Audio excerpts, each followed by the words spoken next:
सभी को जय मसीह की। मैं आप लोग के बीच में अर्चना राय एक बार फिर से परमेश्वर के वचन को लेकर मैं आप लोग के बीच में आई हूँ। वचन में जाने से पहले आप लोग मेरे चैनल को माय जीसस मिशन, मेरे चैनल को आप लोग सब्सक्राइब कीजिए एंड लाइक कीजिए एंड शेयर कीजिए और बेल आइकन ज़रूर प्रेस कीजिए ताकि आने वाली वीडियो आप सबको मिलती रहे, ताकि परमेश्वर का वचन हर एक के पास, हर एक भाई हर एक बहन के पास पहुंच सके, ताकि हर एक भाई बहन सच्चे परमेश्वर को जान सके। मेरा उद्देश्य बस यही है मेरे दोस्तों, मेरे मित्रों, और आप लोग के बीच में एक अद्भुत परमेश्वर के कलाम को मैं लेकर आई हूँ, क्योंकि मनुष्य अपने उद्धार को क्योंकि मनुष्य अपने उद्धार को खो सकता है, पा सकता है, जी उसके हाथ में है। तो मैं आप लोग के बीच में मैं वचन को लेकर आई हूँ और लूका रचित सुसमाचार 18 अध्याय और वचन 18 से 23 तक। लूका रचित सुसमाचार 18 अध्याय वचन 18 से 23 तक। यहाँ पर एक सच्ची घटना को हम लोग देखेंगे और इस घटना से आज हम लोग क्या सीखेंगे मेरे दोस्तों। तो मैं इस वचन को पढ़ना चाहूंगी। किसी सरदार ने उससे पूछा, हे उत्तम गुरु, अनंत जीवन का अधिकारी होने के लिए मैं क्या करूं? यीशु ने उससे कहा, तू मुझे उत्तम क्यों कहता है? कोई उत्तम नहीं, केवल एक, अर्थात परमेश्वर। तू आज्ञाओं को तो जानता है, व्यभिचार न करना, हत्या न करना, चोरी न करना, झूठी गवाही न देना, अपने माता पिता की आदर करना। उसने कहा, मैं तो इन सब को लड़कपन ही से मानता आया हूँ। यह सुनकर यीशु ने उससे कहा, तुझमें अब भी एक बात की घटी है। अपना सब कुछ बेचकर कंगालों को बांट दे और तुझे स्वर्ग में धन मिलेगा, और आकर मेरे पीछे हो ले। तो ये है वचन 23। वह यह सुनकर बहुत उदास हो गया, क्योंकि वो बड़ा धनी था। तो यहाँ पे एक सच्ची घटना कि यीशु मसीह से एक व्यक्ति, जो एक सरदार, अगर लूका में, हम लोग लूका में देख रहे हैं, इसका जिक्र मरकुस में भी है और मत्ती में भी है। तो वहाँ पर एक धनी युवा मरकुस में है। तो ये जो व्यक्ति है, ये व्यक्ति जो सरदार है, एक धनी व्यक्ति, वो प्रभु से वार्तालाप कर रहा है कि प्रभु, अनंत जीवन पाने के लिए मैं क्या करूं? तो प्रभु कहते हैं कि वो बोलता है कि हे उत्तम गुरु, अनंत जीवन पाने के लिए मैं क्या करूं? तो प्रभु कहते हैं, यीशु मसीह, यहाँ पे यीशु मसीह का स्टेटमेंट है, यीशु मसीह उसको शिक्षा दे रहे। यीशु मसीह उससे वार्तालाप करे, क्योंकि वो धनी व्यक्ति और वो प्रभु से वो बातचीत कर रहा है कि वो अनंत जीवन को लेकर, वो अपने उद्धार को पाने के लिए इस विषय को चर्चा करेगा। प्रभु मैं क्या करूं अनंत जीवन पाने के लिए, हे उत्तम गुरु? तो प्रभु कहते हैं, तुम मुझे उत्तम क्यों कहता है? कोई उत्तम नहीं सिवाय परमेश्वर को छोड़कर। तो प्रभु कहते, तू क्या आज्ञाओं को जानता है? तू आज्ञाओं को जानता है? प्रभु तुझे परखने के लिए कह रहे हैं कि क्या तू आज्ञाओं को जानता है? वो बोलता है हाँ। प्रभु बोलते थे कि ये सारी आज्ञा है, ये सारी बातें हैं, ये सारी चीजें हैं, चोरी न करना, पाप मत करना, व्यभिचार मत करना, माता पिता का आदर करना।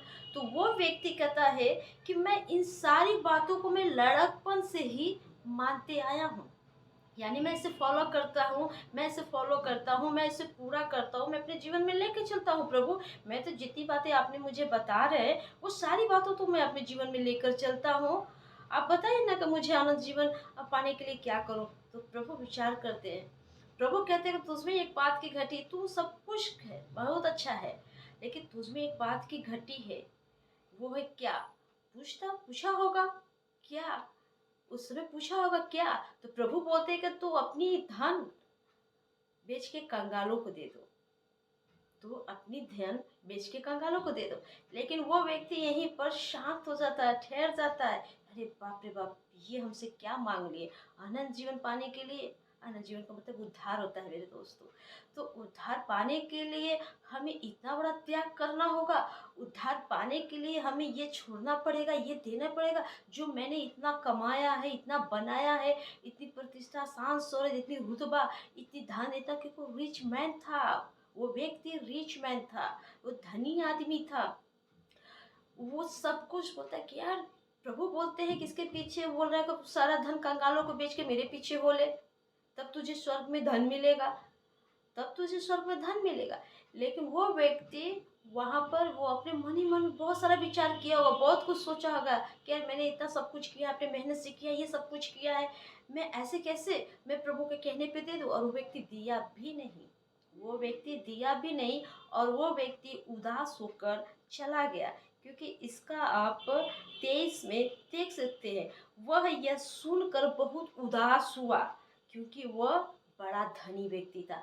जब प्रभु ने बोले कि मेरे पीछे आने के स्वर्ग में तुझे अनंत जीवन चाहिए, तो तुझे अनंत जीवन पाने के लिए तुझे अपना धन बेचना होगा।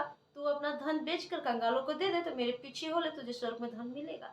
लेकिन वो व्यक्ति इस बात पर एग्री नहीं होता है, वो इस बात पर सहमत नहीं होता है, और वो व्यक्ति अपने धन की अपेक्षा का चिंता कर कर वो नहीं जाता है पीछे।